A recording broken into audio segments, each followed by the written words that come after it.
Hello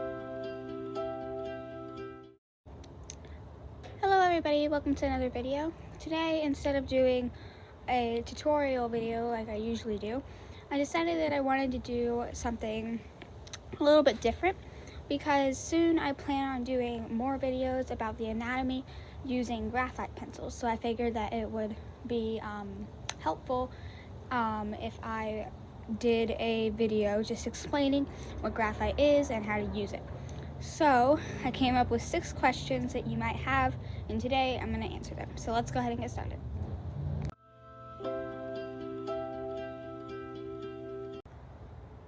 So our first question, what is graphite?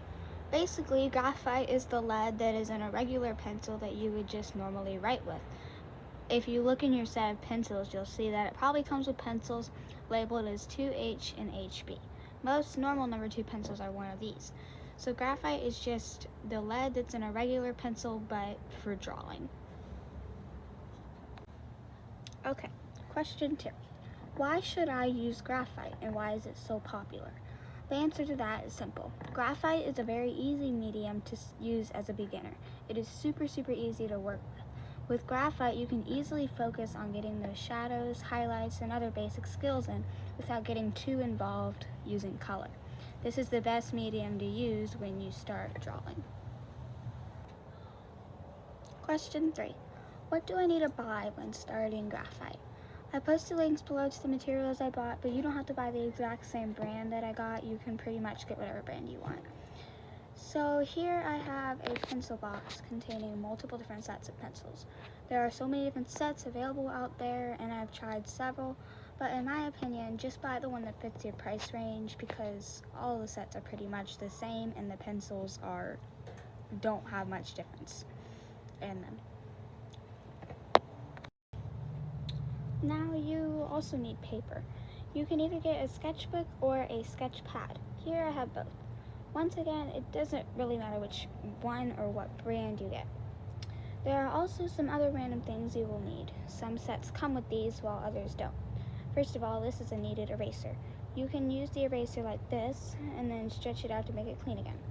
Lastly, I have these things here called blending stumps. They are just meant to blend out your pencil marks. The next question, probably one of the most important, what do the numbers and letters mean on the pencils? So basically, your set should come with a range of at least 5 or 6 pencils. This set that I have here is very basic with only 6 pencils. It starts off with 2H and ends with 6B. H stands for hardness and B stands for blackness. So if the pencil has an H, that means it is going to be lighter in color and have a harder lead. In this set, 2H is the hardest and the lightest. If the pencil has a B, it is softer and darker in color. In this set, 6B is the softest and blackest. HB is kind of in the middle. This paper shows the range of these 6 pencils. If I were you, I would test out your pencils and just try them out so you can see what I mean before you start drawing.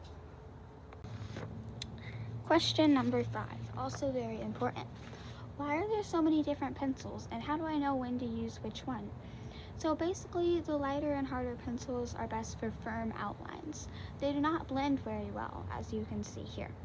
The darker and softer pencils are better for shadows because they blend a lot better. So in this example I have here with this eye drawing, I am using the 6B pencil for inside the iris because it blends well. Then on top of that, I use the HB pencil to make the little lines because it will be dark enough to see over the blended out iris, but it won't blend. It is good to experiment and see how this works. The last thing in this video is some tips and techniques. The first thing is sort of related to the last 2 questions. So in this finished eye that I have created here, you can see that I have blended out the skin around the eye, but it is very light. You can achieve the light color by using a lighter pencil, but then it won't blend very well. You can make it blended by using a softer pencil, but then the color will be too dark. So what are you supposed to do? Well, what I do is on a separate piece of paper, take the softest pencil you have and just scribble in one area. Then take your blending stump and blend it out. You see that the color is picked up onto the blending stump. You can now just go straight onto your drawing and you have a nice light and blended area. Over time though, the color will stay on the blending stump, so you won't have to do that every time. Another tip, holding your pencil at the right angle can make all the difference. So if you're making sharp lines with a hard pencil, hold the pencil like you would normally when you're writing. If you are shading, hold the pencil like this on the side so you won't make those sharp lines and it will blend out. My next tip is use some type of reference, whether that is a picture online, a video, or even an object sitting right in front of you. This will help you to get the shapes right, where the shadows and highlights go, and to not put sharp outlines where they're not supposed to go. Once you have learned the shapes and where the shadows and highlights go, you can try it without a reference. My very last tip, practice. Practicing working on those shadows and highlights and getting those shapes right will help you improve. After you've mastered graphite, you can move on to using color.